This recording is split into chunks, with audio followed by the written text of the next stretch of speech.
Starting off this list today in our number 10 spot, we have Harold Shipman.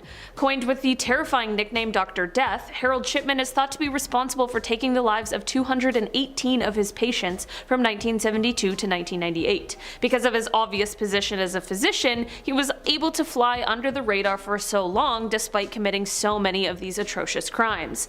This is, in the end, what led to his downfall, however. Because so many of his patients were passing away, people started to get suspicious, and this was only exacerbated by the fact that he claimed many of his patients, who were normally elderly women, had passed away in their sleep, but when people started to notice that many of them had actually passed away during the day, people began to get concerned about what sinister secrets may be hiding in the dark. This all coupled with the fact that Harold had asked for an unusually large number of cremation certificates, which ended up catching the attention of a local undertaker, was enough to bring the authorities, who began to investigate.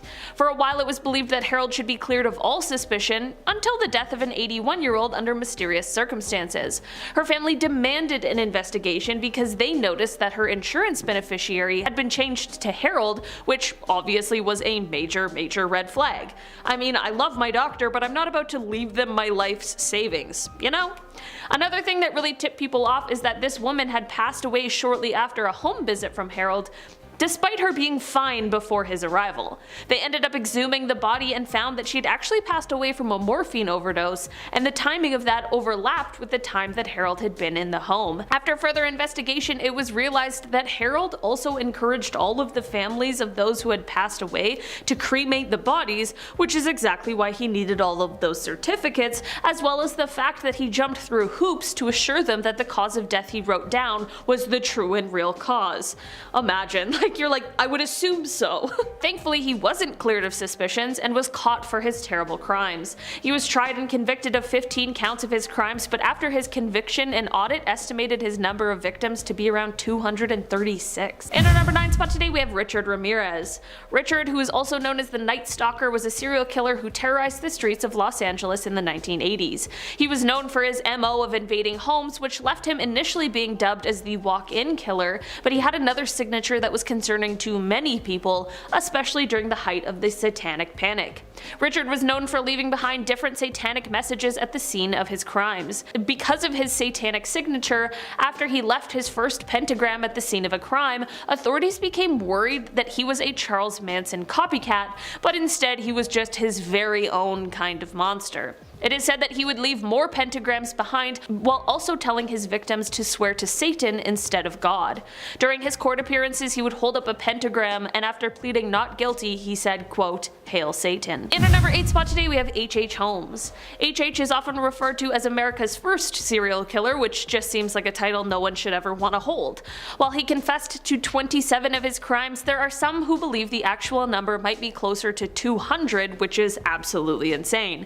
You might be wondering how he was able to accomplish this horrifying amount of crimes, and that is due to his building of a hotel in Chicago. This hotel was designed to be like a maze full of windowless rooms, which were intended to make escaping almost impossible, which honestly is just a terrifying thought.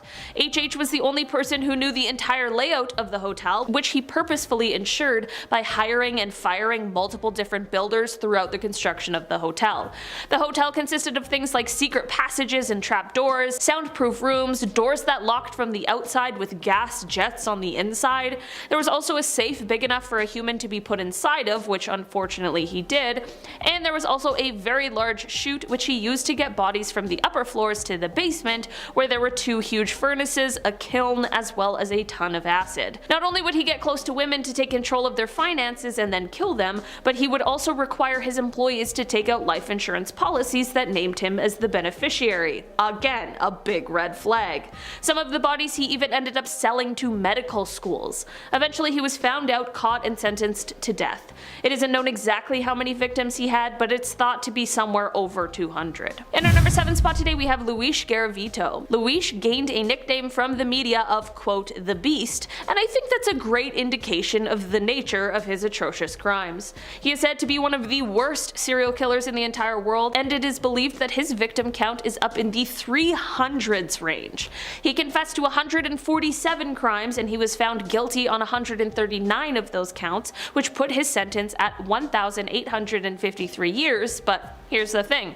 This trial took place in Colombia, where he lives, and there is a law which puts the maximum sentence to 30 years. He was sentenced in 1999, meaning there's only a few years of his sentence left and there's a chance he could get out early for good behavior. According to Luis himself, he committed these crimes because he had made a deal with the devil, and he explained that satanic ritual was involved in all of his crimes. In our number 6 spot today, we have John Wayne Gacy. With a nickname like Killer Clown, it is abundantly clear why everyone would want to stay away from this actual monster. He got his start in this horrifying nickname by being a clown for children's birthday parties, charitable events, and that sort of thing. According to Gacy himself, all of his crimes were committed inside of his ranch house, where he would lure his victims into. He would then trick them into wearing handcuffs under the pretense that he was going to show off some sort of magic trick, and from here, the horror unfortunately ensued. It is thought that he took the lives of somewhere around 33 young men, most of which he buried in the crawl space of his home.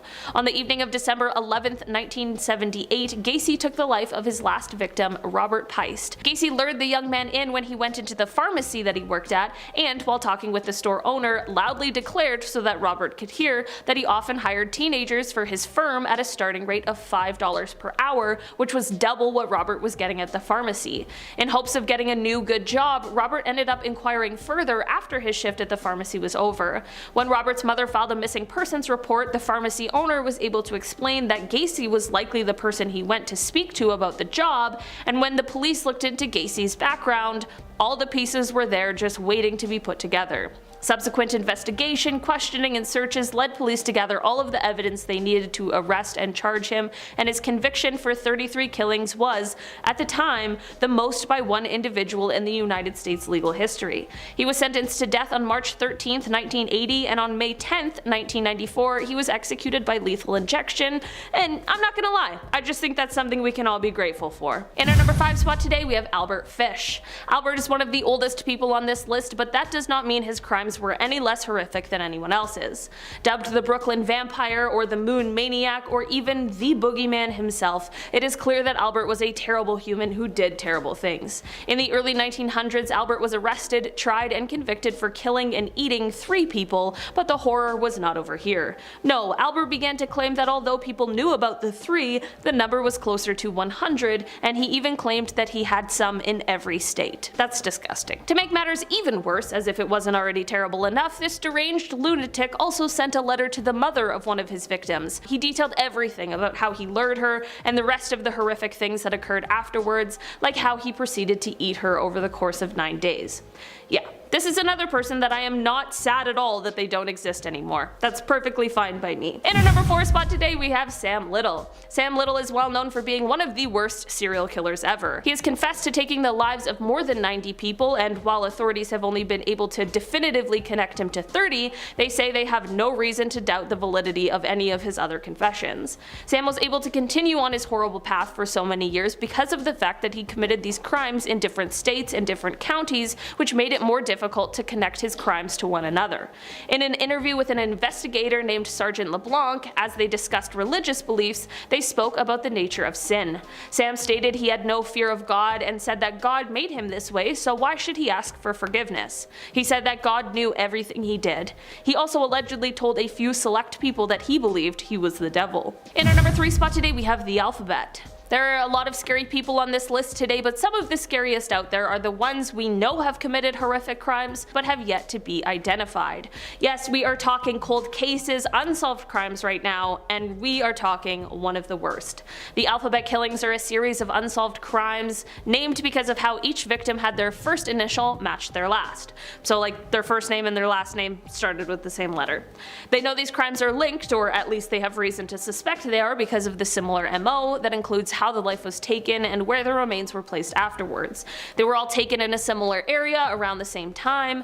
There are theories and suspects as to who could have committed these horrific crimes, but as of right now, no one knows for sure. These crimes were committed between 1971 and 1973 in Rochester, New York, and because of the timing, it's possible that whoever committed these crimes could still be alive, or perhaps they're not. Authorities, despite having an immensely difficult job placed in front of them, are still committed and trying to solve this case to this day. In our number 2 spot today, we have Pedro Lopez. Pedro Lopez had a very difficult life growing up, and unfortunately this led to him living a life committing a plethora of horrifying crimes throughout South America during the 1970s. 1970s. By the time the 1980s rolled around, as he made a mistake during one of his awful crimes, this led to his arrest.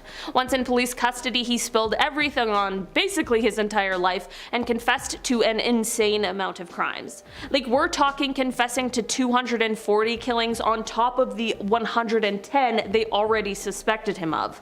Police were a little skeptical of just how many crimes he said he committed, but Pedro was able to lead them to a mass grave where he recovered a total of 53 people's remains. Pedro of course went to jail, but get this, he was somehow released in 1994, which is absolutely insane. He was then sent to some sort of mental institution for 3 years, but then he was also released from there for, quote, good behavior. Okay, so aside from the crimes he committed and the fact that they let him go, are you ready for the worst part? Well, in 2002, he was suspected of being the perpetrator of a new crime, but no one has been able to find him since 1998. Yeah, Pedro just disappeared. Great. In our number 1 spot today we have Jeffrey Dahmer. This is one man who is exceptionally terrifying because of his actions, but he was also very, very smart, which adds an extra layer of terror to this one. Dahmer, who became known as the Milwaukee Monster, is one of the most prolific serial killers ever, and considering everyone we've talked about today, we know that's not an easy title to get. He became fixated with animals at a young age, and if you're interested in true crime and criminology, you know what happens next and how bad of a sign it is. Dahmer dropped out of business school due to alcohol abuse after just 3 months and enlisted in the US Army to train as a medical specialist, but that didn't last long either, as he was discharged after he attacked 2 fellow soldiers. After this, Dahmer fell hard into alcoholism, and this is when his killing spree started. Just to be clear, those 2 things are not related. I know you know that, but I just don't want anyone to think otherwise. Between 1971 and 1991, Dahmer went on to take the lives of 17 people, and some of the things that came after included the permanent preservation of the body parts, typically all or part of the skeleton. So yeah, things were very, very dark. One of his victims was able to escape and booked it to the police, which is of course what led to Dahmer being caught for his atrocious crimes. When they got there, the chief medical examiner remarked that it was more like dismantling someone's museum than an actual crime scene. That is just how bad it was. In the end, Dahmer was tried and convicted and sentenced to 15 life imprisonments, and in February of 1992 he received an additional life sentence for a crime he hadn't yet been tried for that occurred in Ohio. In a very interesting turn of events, Dahmer was killed behind bars by another inmate in 1994. Starting off this list in our number 10 spot we have Randy Kraft. Also known as the scorecard killer, Randy is a monster who took the lives of at least 16 young men between 1972 and 1983. The scorecard nickname comes from how, after his arrest, police found a coded list that contained cryptic references to his crimes and the victims. On May 14, 1983, 2 California Highway Patrol officers observed a car driving erratically and suspected the driver may be impaired, so they pulled it over. Once the car was pulled over, Randy Kraft got out and identified himself and subsequently failed all field sobriety tests. At the same time, the other officer went over to the passenger side where he sadly found Randy's final victim, 25-year-old Marine Terry Lee Gambrell. The next 2 days of investigation revealed the horrors of what Kraft had done, and on May 16, 1983, he was formally charged with the one crime, but many more charges came within the next months. His trial first began on September 26, 1988, and on August 11, 1989, the jury rendered a verdict of death and the sentence was upheld. As of this year, he still remains on death row at San Quentin State Prison, where he continues to deny any responsibility for the crimes. Like they didn't find one of his victims in the passenger seat of his car while he was driving it. I'm just saying, I don't think he should be waiting around for that Oscar or anything. In our number 9 spot today, we have the Long Island Killer. What would a list of horrifying people be without some of the dreaded unidentified serial killers? The Long Island Killer, of course, operated in the Long Island region and is said to have begun being active as far back as 1996, and it's entirely possible that they may still currently be active. At the moment, there is a range of 10 to 17 crimes that authorities believe could be linked to this yet to be identified person. Unfortunately, there isn't much that is known about who this person might be, but it's currently thought that they're likely a white male in his mid-20s to 40s with extensive knowledge of law enforcement operations and techniques, and they believe this because it would make sense as to why he has been so successful in avoiding capture so far. As of right now, it is believed that that his most recent victim was Natasha Jugo, who was found on the shore of Gilgo Beach on June 24th, 2013. In our number 8 spot today, we have Charles Cullen. This guy used to be a nurse who took the lives of his patients throughout his career, and he may be one of the worst serial killers ever recorded. He confessed to taking the lives of 40 people, but through subsequent interviews, it became apparent that the number was way higher than 40, he just couldn't remember the names of them all. But he of course could remember the details of his crimes against them. His crimes started in 1988 and spanned over a decade into 2003. In October of 2003, when a patient at a hospital passed away from low blood sugar, the authorities were called. This person was Charles' final victim, and authorities began looking into him and investigating his past employment history. On December 12th, 2003, authorities were arresting him and charging him with only one count of his crimes, but he ended up admitting to 40. He ended up pleading guilty to his crimes and arranged a plea deal where authorities would not seek the death penalty if he cooperated. During one of his court proceedings, he continuously asked the judge to step down and apparently repeatedly chanted, quote, "Your Honor, you need to step down," for 25 minutes, even after he was restrained and gagged for his outbursts. It is thought that his victims might be up in the 400 range, which is absolutely unbelievable. Charles was sentenced to 18 consecutive life sentences and will be eligible for parole in 2403. In our number 7 spot today, we have Sean Great. Sean is a serial killer who committed a series of crimes from 2006 until he was apprehended in 2016. Throughout his decade of criminal activity, it is thought that he took the lives of at least 5 people. So basically, his story is a little confusing, but in September of 2016, Sean was arrested and later indicted for 2 killings, as well as a kidnapping and harming a woman whose 911 call actually led to his arrest. At the same time, in another county next door, he was also being charged with 2 other deaths, as well as another one from all the way back in 2006. This final count from all of those years ago was actually an unsolved Jane Doe case who had been unidentified for 12 years at the time. When Sean confessed to this crime, he wasn't even sure who she was. He just said he believed her name was Dana. On May 7th, 2018, Sean was convicted on 2 of the counts, and on March 1st, 2019, he pleaded guilty to 2 of the others, and on September 11th, 2019, he pleaded guilty to the additional count. In the end, he was sentenced to death and has remained on death row since that final plea and sentencing, and he is currently scheduled to be executed in 2025. In a bittersweet turn of events, in June of 2019, that Jane Doe victim was finally able to be identified through the DNA Doe Project, and she was identified as 23-year-old Dana Nicole Lowry from Minden, Louisiana. It definitely can't bring her back, but there is some comfort in knowing her family finally received some answers. In our number 6 spot today, we have Tex Watson. Tex Watson was one of the central members of the Manson family, which was led by Charles Manson, and was a willing participant for the horrible Tate and LaBianca crimes that took place on August 9th and 10th, 1969, which, if you don't know about them, I can't detail a lot of what happened here, but I can tell you that the events that took place on those nights were horrible, gruesome, and insanely unnecessary. In October of 1969, Tex knew his arrest was coming, so he fled to his home state of Texas, but was later arrested and extradited back to California. Once he was in California, he refused to talk or eat and ended up losing 55 pounds, which got him sent to get tested to see if he was fit to stand trial, which he was. In 1971, he was convicted on 7 counts of first-degree murder and 1 count of conspiracy to commit. He originally received a death sentence, but it ended up being commuted to life in prison. While in prison, apparently this guy's been living the life, however, because he has not only been able to release a book while inside, but he also got married and, through conjugal visits, has fathered 4 children with his then wife. I actually wish that I was making that up. They did get divorced in 2003 though, because she apparently had met someone else, which I'm like, yeah, I hope so. In our number 5 spot today, we have David Berkowitz. David Berkowitz, or the Son of Sam, is an American serial killer who terrorized New York from July of 1976 to July of 1977. He took the lives of 6 people and wounded 7 others, all the while eluding the biggest manhunt in New York City history. He was one of those arrogant ones who leaves the little notes for the police, promising to do it again. Well, his arrogant self was caught for his crimes, and he was arrested on August 10th, 1977, and was indicted for his crimes. He confessed to all of them and claimed that he was just obeying the orders of a demon that had manifested itself in the form of a dog that belonged to his neighbors. These killers really like to come up with some outlandish excuses. It's so wild. He was found mentally competent to stand trial, and he pleaded guilty to his crimes, which left him sentenced to 6 consecutive life sentences. He later admitted to making up the dog story, which oh, really? But he did say that instead he was a member of a violent satanic cult and his crimes were committed as a part of that. These claims were investigated, but no one has been able to confirm or deny them, and at this point, he's like the boy who cried wolf, so it's just hard to say for sure. In our number 4 spot today, we have the Doodler. While this nickname sounds very sweet, it, like everything else on this dark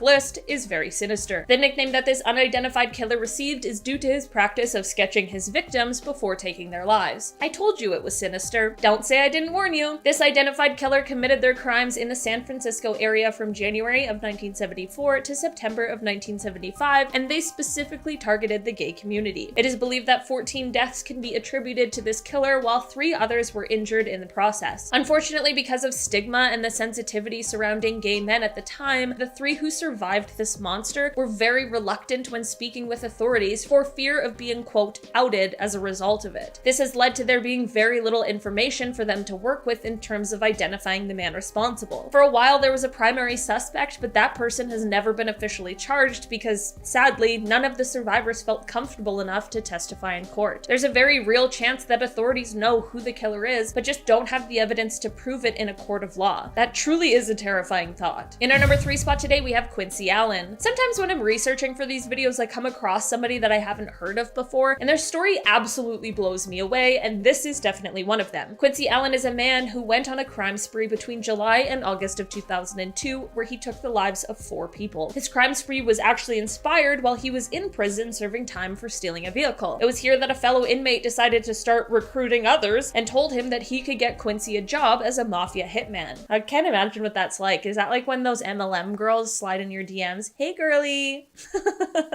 You could be making this much a month.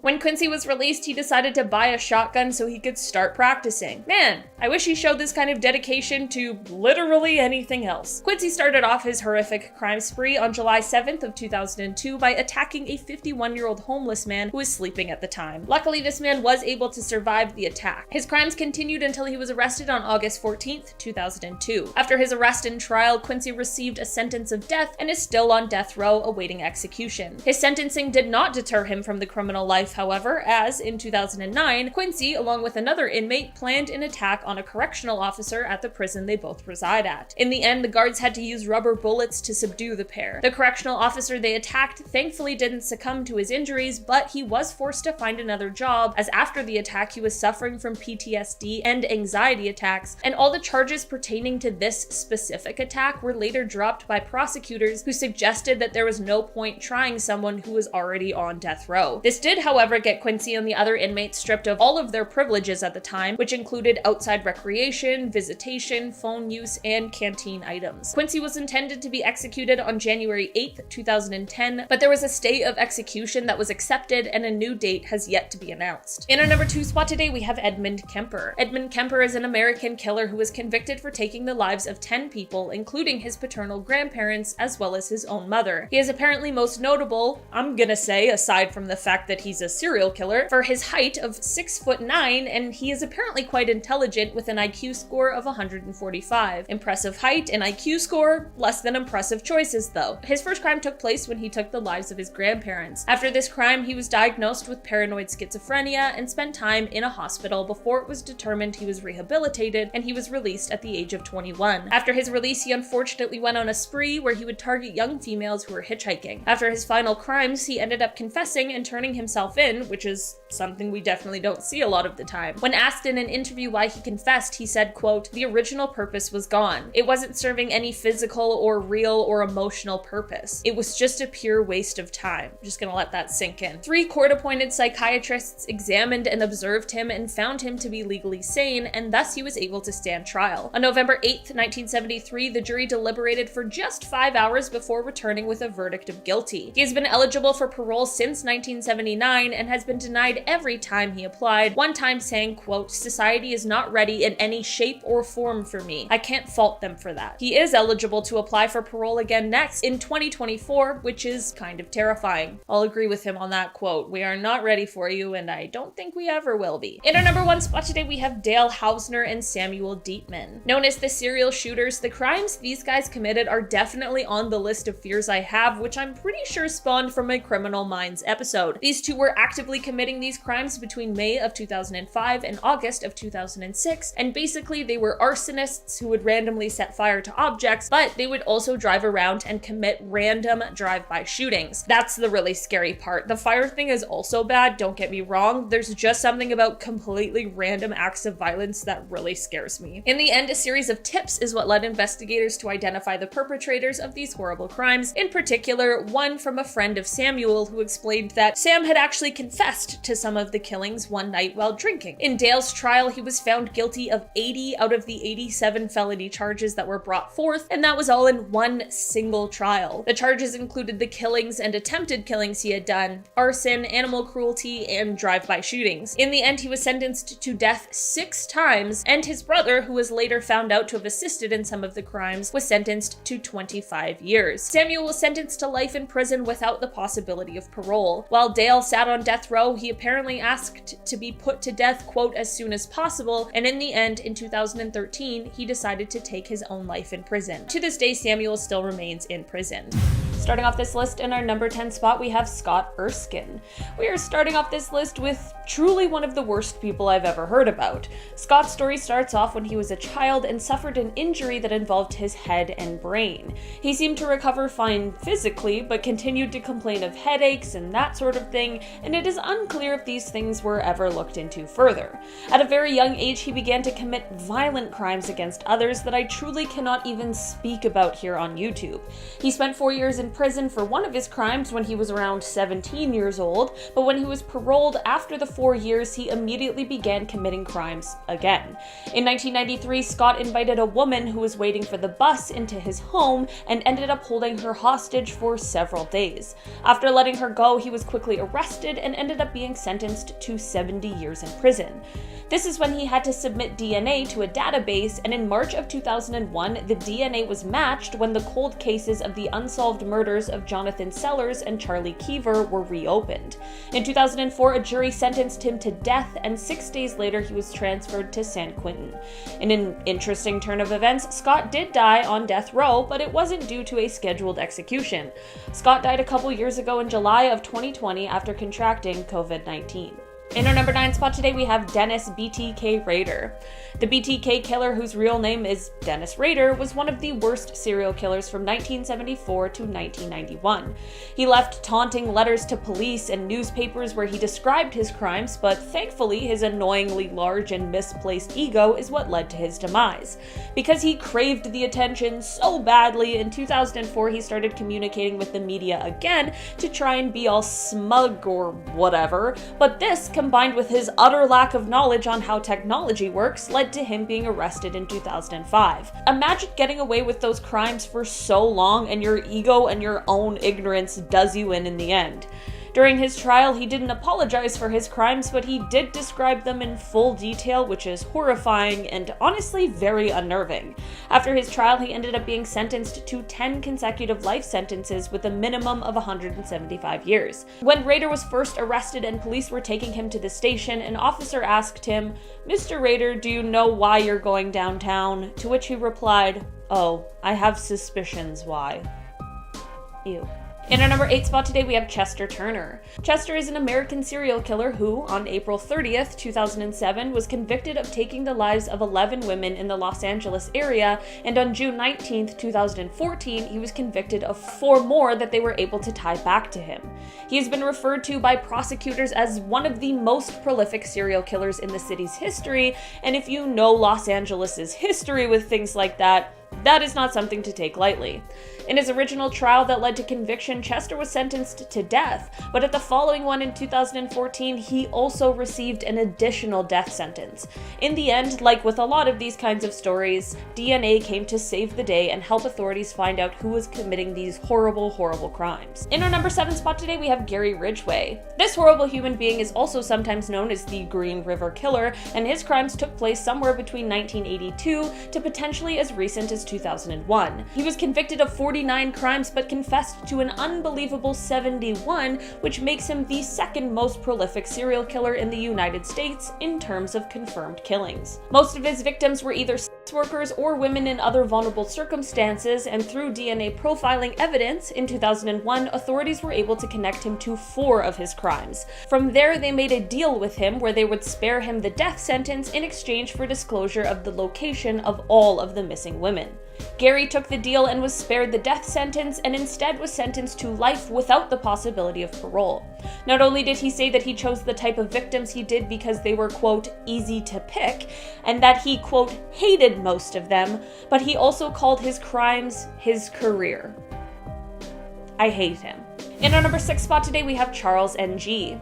Charles' story really starts off shortly after he moved to the United States on a student visa. He dropped out after his first semester, and soon after he was involved in a hit-and-run accident. He then tried to avoid prosecution by enlisting in the United States Marine Corps, using false documents that stated his birthplace was within the United States. He was arrested by military police a year later for stealing automatic weapons, and then somehow he escaped custody, headed back towards Northern California, and this is where he met Leonard Lake, who is another real piece of work.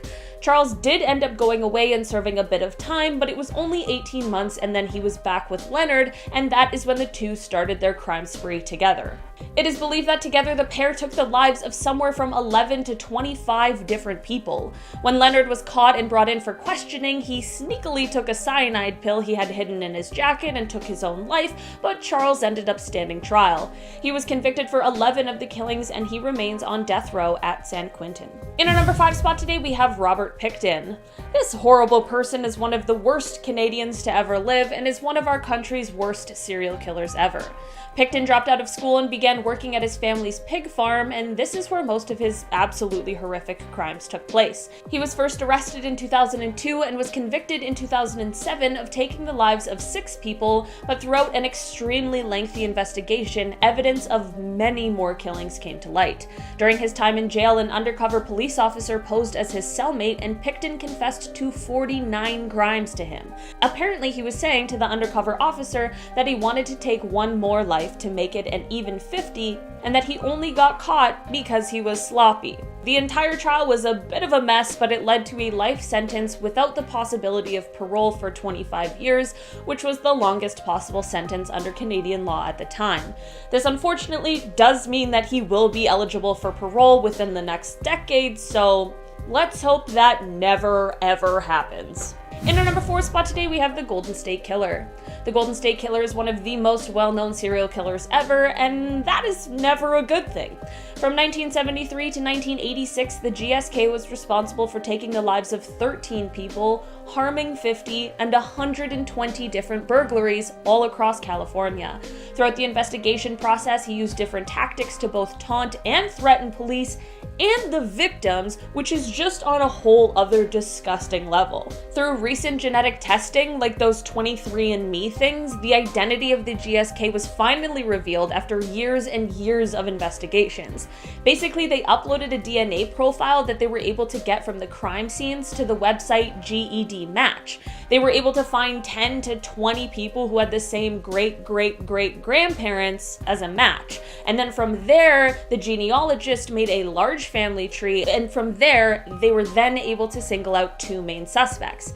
After covertly collecting DNA samples from one of the suspects and comparing them with the crime scene DNA, they were finally able to arrest Joseph James D'Angelo, who is the Golden State Killer. After decades of waiting, the victims of his crimes were finally able to see justice served, as he was sentenced to 12 life sentences, plus 8 years.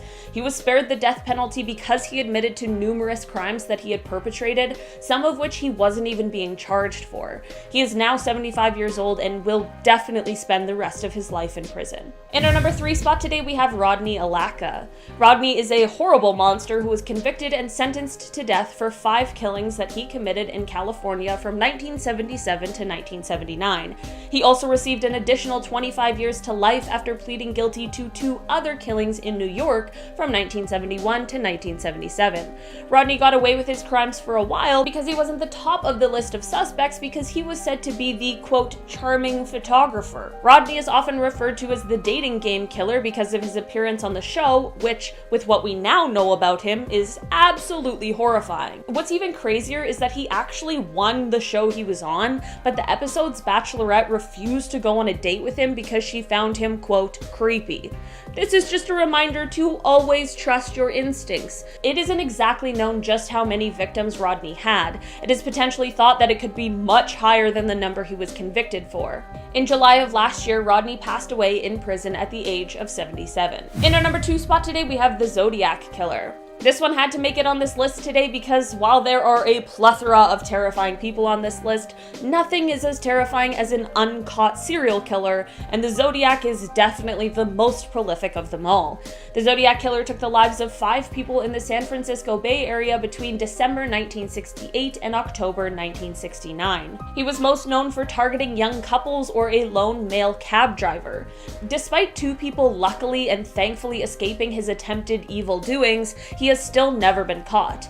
He was one of those losers who left notes and stuff for the police to find. I like that they think they're being all cool and clever and brave while they do that. Like, if you're so brave and almighty and unafraid, then show us your face. While no one has heard from the Zodiac since 1974, the case remains active in many different countries, and maybe one day we'll finally know who the real Zodiac is. In our number 1 spot today, we have Robert Hansen.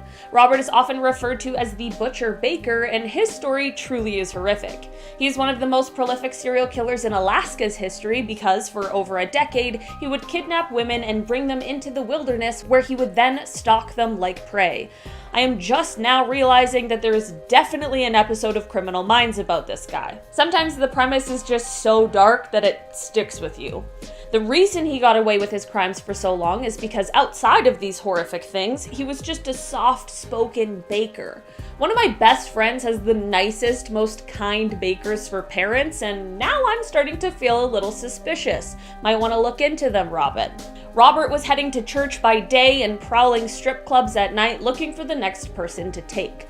What led to the downfall of this horrible monster was a badass named Cindy Paulson who was able to escape from Robert and was sure to leave evidence behind. She then went to authorities and told them what happened, and this led to a search warrant for Robert's property, which is where all the evidence they needed lied. Robert is believed to have taken the lives of at least 17 women, and in 1983 he was sentenced to 461 years and a life sentence without the possibility of parole.